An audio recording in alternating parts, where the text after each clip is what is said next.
Esta mañana recibí este comentario en uno de mis videos. LDS Rank dijo, la iglesia necesita de inversiones privadas para poder proveer todas las necesidades de la iglesia. Con los diezmos y ofrendas no sería suficiente pagar el mantenimiento de templos, capillas, misiones y ayuda humanitaria. La iglesia siempre ha sido clara en ese aspecto. La información está allí, siempre ha estado. Los líderes lo sabemos. Es algo lógico, con sentido común. La iglesia está como está por su integridad e inversiones. He sido testigo de la ayuda que la iglesia provee a el mundo. Nada nuevo, es poco. Ojalá y invirtieran más. Este comentario es consistente con otros que he recibido. La iglesia necesita plata para seguir funcionando, así que 33,000 millones en el banco no es nada. Como nota aparte, es interesante notar cómo al principio los miembros negaron que este dato fuera real. Por ejemplo, una comentarista llamada Zulay nos dijo, soy mormona y esto es mentira, no se informan bien. Y luego dijo, jamás podré creer semejante mentira. Estos eran, por supuesto, comentarios a nuestro video sobre el hecho de que la iglesia tiene 33,000 millones de dólares en el banco. Luego admitieron que era real y que está bien que la iglesia invierta su dinero, como vimos al principio. Y finalmente, otros afirmaron que el dar diezmos a la iglesia los había bendecido, así que no importa lo que haga la iglesia con su dinero. Por ejemplo, Rubén dijo, yo, al igual que Fernando Diamantes, ya di mucho a la iglesia y pienso darlo todo. Pues sí, soy testigo de la prosperidad de donar los diezmos. Esto me hace acordar a cuando el tema de la poligamia de José empezó a ser algo de conocimiento común. Al principio muchos lo negaron rotundamente. Luego dijeron que tal vez podía ser, después de todos los profetas antiguos eran polígamos, y finalmente, cuando la iglesia admitió la poligamia del gran profeta, dijeron que si la iglesia decía que estaba bien, para ellos también estaba bien, y que de hecho siempre lo habían sabido y nunca habían visto nada malo con eso. La iglesia constantemente está construyendo templos nuevos. Actualmente hay 11 bajo construcción y 19 han sido anunciados. Es decir, todavía no se han comenzado a construir. Este año solo se anunciaron 7 templos. Algunos de estos templos son Salta, Argentina. Este es un ejemplo típico de lo innecesario de construir un templo. Según el 10.org, Argentina tiene 450,000 miembros, de los cuales, según Cumora.com, la iglesia no ofrece cifras de actividad y retención, el crecimiento en Argentina ha sido muy bajo y solo entre el 18 y el 20%, o unos 80,000, están activos. Hace un par de años dedicaron el segundo templo de Argentina en Córdoba, la segunda ciudad más grande después de Buenos Aires. Yo recuerdo haber ido al templo de Buenos Aires. Una vez nos quedamos en el hostal del templo por varios días con un amigo y cada vez que iba lo veía vacío. La mayoría de los miembros presentes en el templo venían de Uruguay, pero ahora ellos tienen su propio templo y está bien cerca de Buenos Aires. Entonces, ¿para qué construir otro en Córdoba? Y encima de eso, un tercer templo en Salta. Y no es que no haya templos cerca de Salta. Salta está a la misma distancia del templo de Córdoba, del de Cochabamba en Bolivia y del de Asunción en Paraguay. El segundo templo anunciado es el de Bengaluru, India. Este templo más o menos tiene sentido. Según un artículo en lds.org, los sitios de los templos generalmente están ubicados en áreas con suficientes miembros. No hay un número requerido para justificar la construcción, o donde existen grandes distancias entre templos. Si vemos el mapa de templos, nos damos cuenta de que no hay ninguno en India o sus alrededores. Por lo tanto, este templo parece ser necesario para los 13,000 miembros, de los cuales solo la mitad están activos. Es una inversión enorme comparado con el beneficio para esos miembros, y parecería que le costaría menos a la iglesia volar a sus miembros al templo más cercano en lugar de construir y mantener uno nuevo. Pero esa es la situación. También vale la pena notar que Bengaluru es la cuarta ciudad más rica de India y un megacentro de la tecnología y la economía asiática. Así que tener un terreno allí exento de impuestos es algo que uno no debería dejar pasar. Managua, Nicaragua. Este es un caso rarísimo. Nicaragua tiene menos de 100,000 miembros y solo el 16% están activos, y hay 2 templos a menos de 7 horas de distancia de Managua. Entonces, ¿cuál es la necesidad de construir este templo? Además de que Managua también es un gran centro industrial, no veo la necesidad espiritual de semejante inversión. Otro de los templos anunciados es en alguna ciudad de Rusia. Rusia es enorme, así que el templo puede estar en cualquiera de las 1110 ciudades del país. Además, el trabajo de proselitismo está prohibido en Rusia, así que la iglesia definitivamente no va a seguir creciendo. Y considerando que solo hay 23.000 miembros en un país con más de 100 millones de habitantes, la construcción de un templo parece un gasto extravagante. Y si me dicen que por más que haya 5 miembros en todo el país, esos 5 miembros se merecen un templo, consideren que si el templo se construye en Moscú, los miembros del centro del país van a estar a 3.500 kilómetros de distancia. Así que no va a ayudar mucho a menos que construyan un montón de templos a lo largo del país. De nuevo, la iglesia se ahorraría un montón de plata si les pagara un boleto de avión anual a sus miembros para que fueran al templo en algún otro país. De los 23.000 miembros en Rusia, solo el 20% está activo, lo que significaría que 5.000 miembros van a la iglesia en Rusia. De esos 5.000, el 20% son menores de 19 y no pueden ir al templo, dejándolo con un total de 4.000 visitantes potenciales al templo. Digamos que como mucho, un viaje al templo más cercano, en promedio, les cueste a los rusos unos $1.000. Estamos asumiendo que la iglesia le va a dar la estadía en sus hostales gratis, por supuesto, para ahorrarse plata. Eso significaría que la inversión por año sería de $4 millones para enviar a los miembros rusos al templo. En 10 años, la cifra sería 40 millones, o el costo de construir un templo promedio, sin contar, por supuesto, el costo de mantenimiento, pero, por supuesto, los potenciales miembros que puedan o quieran ir al templo sería mucho menor que eso, y la iglesia fácilmente podría conseguir boletos mucho más baratos que eso, o tal vez incluso alquilarse un avión y llevar a sus miembros gratis por mucho menos dinero, pero estamos siendo generosos y dándole a la iglesia el beneficio de la duda. Entonces, la construcción de un templo en Rusia es para ayudar a los miembros rusos a que vayan al templo. Es difícil de aceptar si uno lo ve desde el punto de vista económico. Obviamente tiene que haber alguna otra razón. Por ejemplo, África en comparación tiene más de 500.000 de miembros y solo 3 templos, uno en construcción y 3 planeados pero que no comenzaron a construirse. Pero la tierra en África no es tan deseable como en Rusia, económicamente hablando, así que tiene sentido. También hice los números, comparando estos dos países. África tiene 578.310 miembros y 7 templos potenciales. 578.310 dividido 7 es un templo por cada 82.616 miembros. Rusia tiene 23.252 miembros y un potencial templo. Entonces, todos los miembros son iguales en la iglesia, pero algunos son definitivamente más iguales que otros. Hay 3 templos más que han sido anunciados, pero la situación en cada uno de esos es más o menos igual a lo que ya hemos mencionado. Yo no tendría razón para pensar que no hay nada nefasto en querer construir templos alrededor del mundo, incluso donde no hacen falta, pero hay cosas que se han reportado en los últimos días que nos hacen pensar. Primero que nada, escuchamos que la iglesia tiene $33.000 millones en el banco, y eso solo de 13 empresas de la iglesia.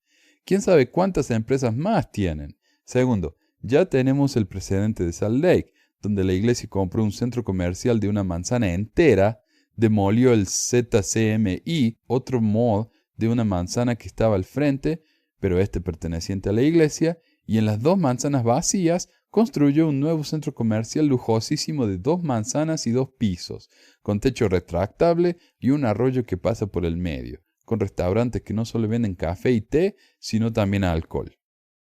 El propósito de este mall, según la iglesia, es embellecer el centro de la ciudad alrededor del templo, pero eso podría haberse hecho con un parque, con un museo, con algo que no cueste tanto, ni que genere millones al mes.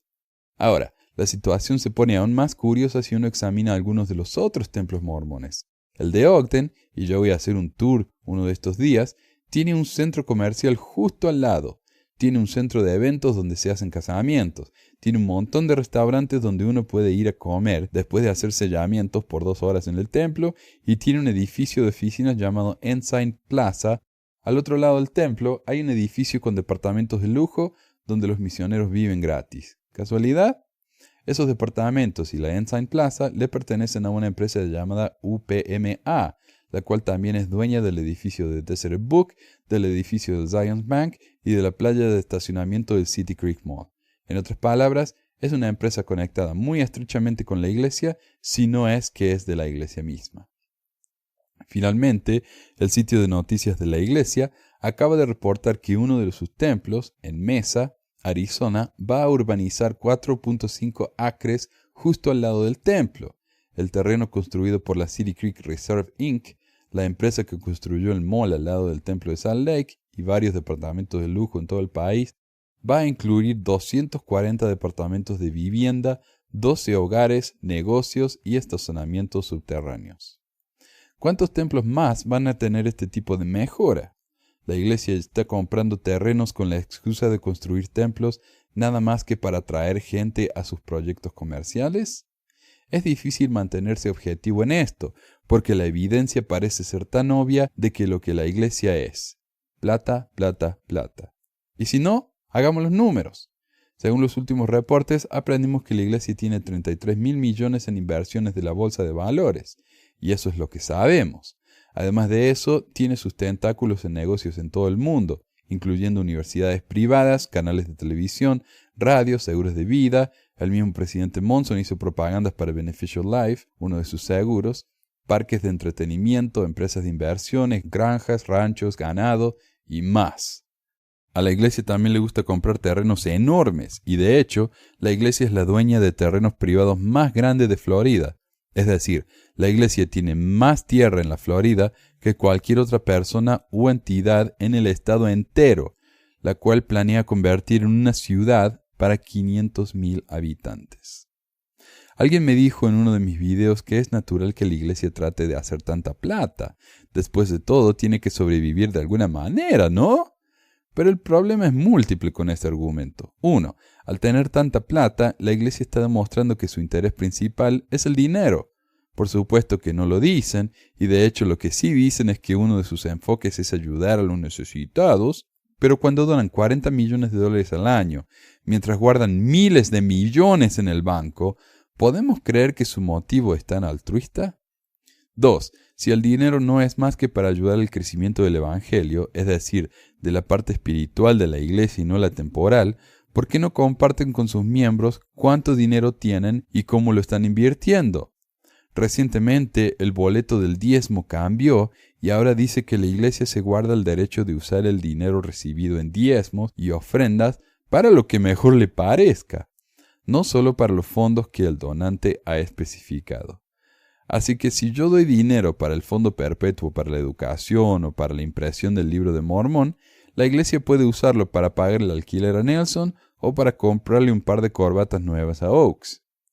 3. Está bien que la iglesia invierta en una manera que los ayude a mantenerse financieramente independientes. ¿Pero tanta plata? ¿Cuánto más plata necesitan antes de decir, ya es suficiente, ayudemos un poco con cosas que realmente se necesitan? En comparación, la fundación del presidente Jimmy Carter, el Carter Center, cuyo presupuesto entero puede encontrarse en su sitio web, recibió 332 millones en el 2015, de los cuales donó 328 millones, y el resto fue a inversiones para el futuro. En otras palabras, donaron el 99% de sus ingresos anuales. Es imposible saber cuánto donó de sus ingresos la iglesia el mismo año, ya que no lo reporta. Pero si comparamos la cifra conocida de 33.000 millones con los 40 millones en promedio que donan, la cifra es más o menos del 0.12%. El Carter Center, 99%. La Iglesia de Cristo Restaurada en la Tierra, 0.12%. 4. Sí, me pueden decir un mormón fiel, pero la iglesia tiene que construir capillas, templos, mandar a los misioneros a la misión, imprimir libros, etc. Excepto que los misioneros tienen que pagarse su propia misión. Además, me parece perfecto que la iglesia se los pague, porque en realidad no son más que vendedores para la corporación. Pero en lugar de eso, estamos recibiendo informes de que, en algunos países, si la familia no paga la misión del chico, el elder se tiene que volver, o en el mejor de los casos, la familia queda endeudada con la iglesia hasta que terminen de pagar la misión del chico. con respecto a la impresión de los libros y manuales, esas cosas le cuestan plata al barrio, no son gratis.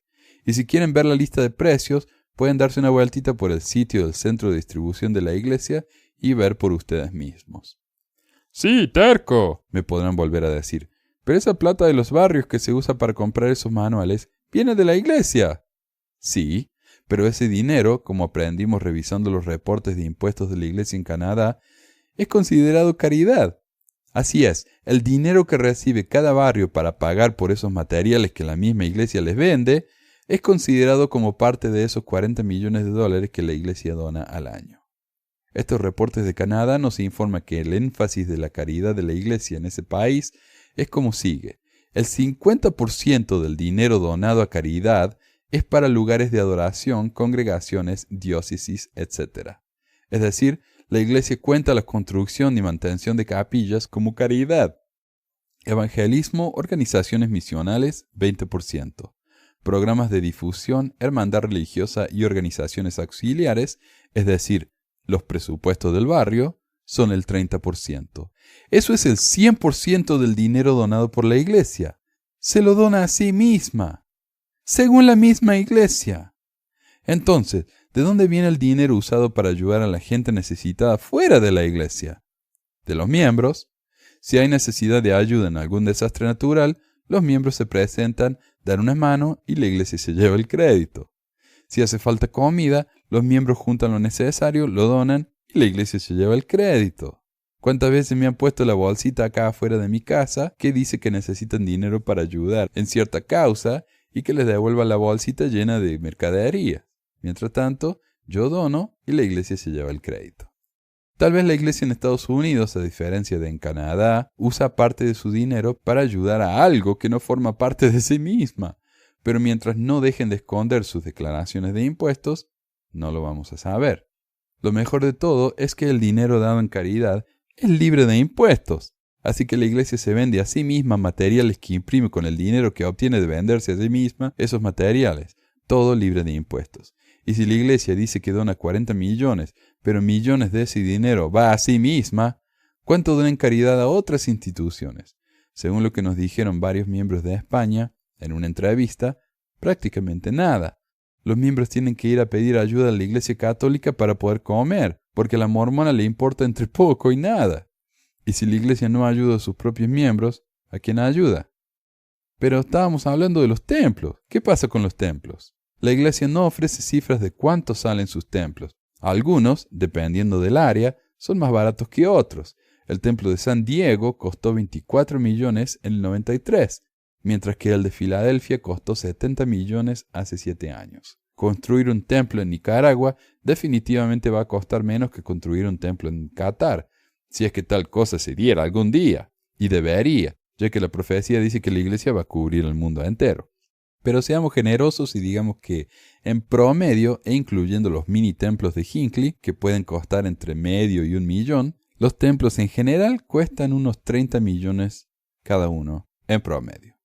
La mantención, por su parte, es de más o menos 1 millón al año, menos para los mini templos. La iglesia construyó 5 templos en el 2015, 6 en el 2016 y 4 en el 2017. Usando una cifra promedio de esos últimos años, digamos que la iglesia construye 5 templos al año en promedio. 30 millones por 5 es 150 millones, más 150 millones en mantención de los templos que ya existen, aunque estoy seguro que la cifra real es muchísimo menos que eso, considerando que la iglesia se ahorra mucho dinero haciendo que sus miembros y sus misioneros limpien y arreglen sus instalaciones. Con la plata que la iglesia tiene en esas 13 empresas de las que nos hemos enterado, más los intereses ganados, la iglesia puede seguir construyendo templos y manteniéndolos al paso que lo ha estado haciendo por 100 años más. Y eso sin recibir un solo peso de sus miembros en diezmos, ni donaciones de sus miembros más ricos como los Huntsman y los Romney. 100 años.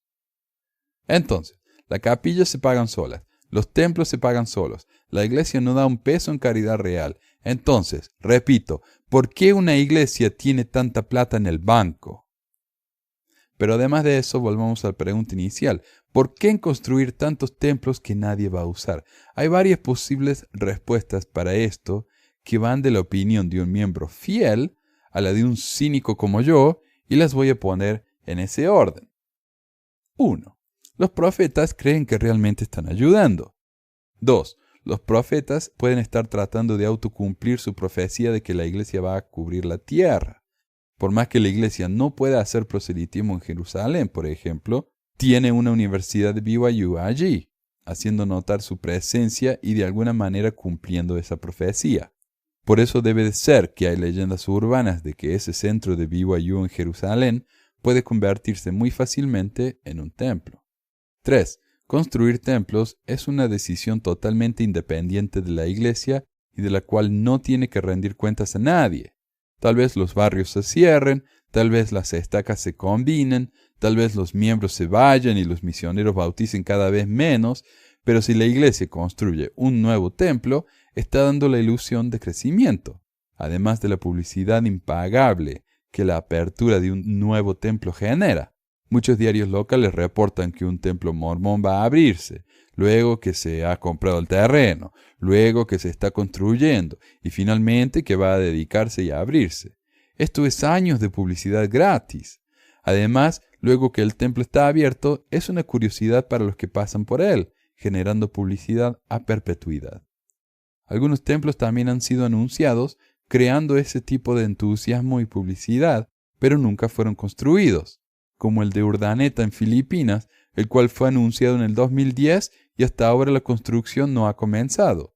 El de White Plains en Nueva York fue anunciado en los 90 y ahora ha desaparecido de la lista de templos anunciados.